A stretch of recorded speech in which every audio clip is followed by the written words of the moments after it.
What you're about to see has been poorly shot and edited with no commitment whatsoever. It's for educational purposes only. Hi, I'm Dave, and from WRAL TV5 News in Raleigh. As you can see, this is a live truck. This is Ted Hand. What's your title? Engineering Maintenance Supervisor. Okay. He's going to be training us all on the basics of safety and live trucks and some of the operations for us to get to know better. Okay, right here, this is our AC plug that we use to power the truck up to charge our HTs. What's an HT? Our walkie-talkies. So, okay. We charge up our batteries and walkie-talkies over the night, so they'll be ready to go for the next day. So two things we want to do before we leave is, one is we want to make sure this is unplugged. We disconnected the power and screwed that back on. And the next thing is we want to make sure that our mast is down and make sure that engineering hasn't done maintenance early in the morning or over the night. So that's all stowed away. At that point, we want to make sure that the mast is all the way down, that the dish is in a lower stowed position, and that the interlock plug is in place. Make sure that this plastic dial is all the way down in the down position. This is our mast interlock switch. This locks out the transmission so that the truck cannot be driven away with the mast in the upright position. That's the most common accident with vans. You either danger the van itself, or you can hit a power line, electrocute you, hit an overpass, and of course ruin the vehicle, and also of course hurt the people that are in it. We make a general run around to make sure that we don't have any tools that the maintenance department hasn't done any work on the van that we are not aware of. We make sure that we don't have anything hanging off, all our doors are secure, that all our tires are all right, we don't have anything hanging underneath, we don't have anything hanging off the top. All right, at this point in time, we're going to start up, make sure that we have plenty of fuel. And we'll get up.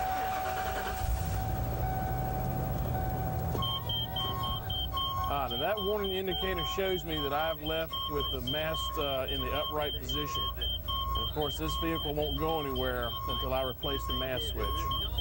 You're in an enclosed vehicle, and usually the vehicle may be running while you're covering a live event. And just to be careful that you don't get any carbon monoxide inside. This is when the mast is down and the antenna is fully stored. We have a running vehicle height of 11 feet 5 inches.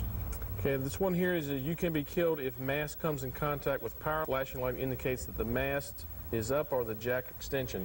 Why do people forget this stuff, do you figure?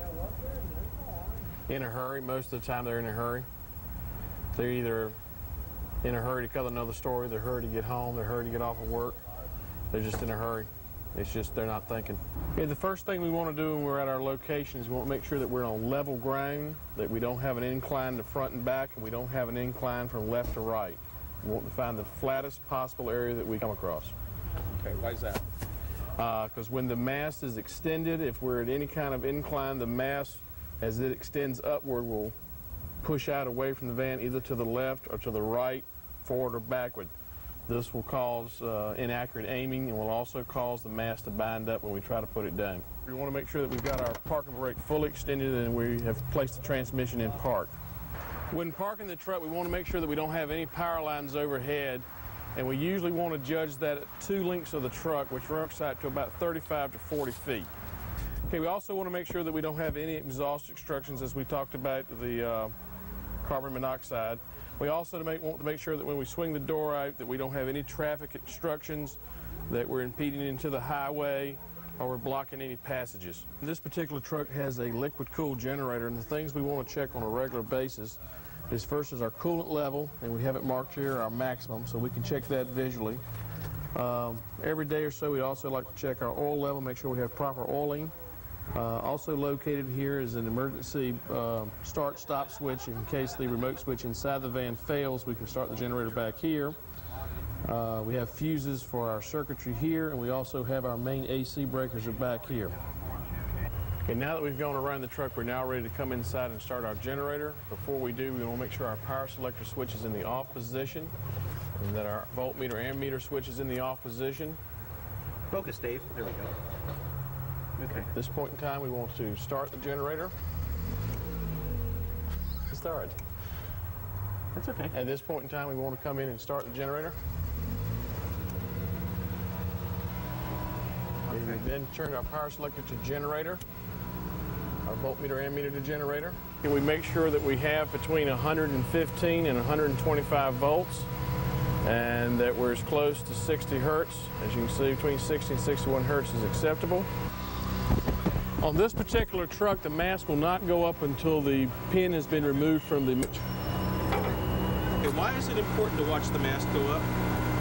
You want to make sure that you're watching the mast when it goes up, because you can see the nickel cord sometimes will get hung and that'll put undue stress on it and break it. I've had that happen to me. So you want to make sure that the mast is going up freely, that the coil is going up freely, it's not getting caught on anything, and there's no trouble with the mast as it's going up. We don't want to tilt the antenna back until the mast is fully extended, because we don't want undue stress on the mast while it's going up.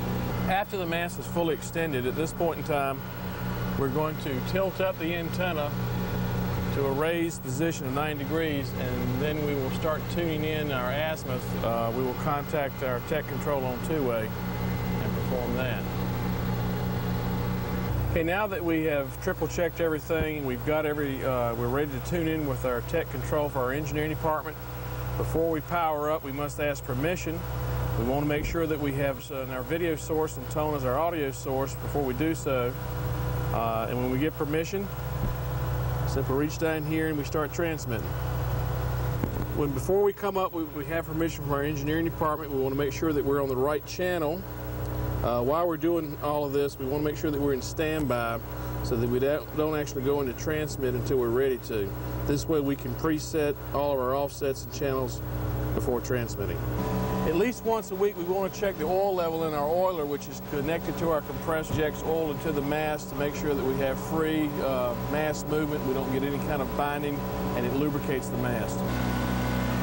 When installing cables, I recommend that you use a jumper kite cable to hook to the truck. The reason we do this, so we don't have any kind of undue strain relief on the cable reel. The cable reel. So we don't have any undue stress on the cable. It also allows us, if we're doing spot news, other types of feed with other remotes, and we haven't got the reel all tied into the panel, and gives us a little bit of flexibility. Okay, when we're plugging in, we want to make sure that we're not staying in any kind of water or any kind of fluid to prevent any type of electrical shock that may happen. Okay, when pulling cable by our door, we want to try to avoid it or keep it up near the door. We want to try to cover it with a mat if we can do so. We don't want to run through any internal doors unless it's necessary. If we do, we want to keep it near the edge of the door right here, so when the door closes, it doesn't keep the doors open. Okay, we finished our live shot now. What we want to do is reverse all the processes that we had. That includes cutting off the microwave, stowing our dish to its stowed position, lowering the mast. We're checking around the vehicle to make sure that everything we've done is clean. We've watched the mast as it comes down, any obstructions. The most important thing is we want to make sure that we return our mast interlock switch to its stowed position, and I hope you learned something today. You never thought engineers could shoot. Thanks, Ted. Back to you, Dave. There's a lot of things we probably didn't cover on microwave trucks and things, but we hope we covered a lot of the basics of safety. Safety first.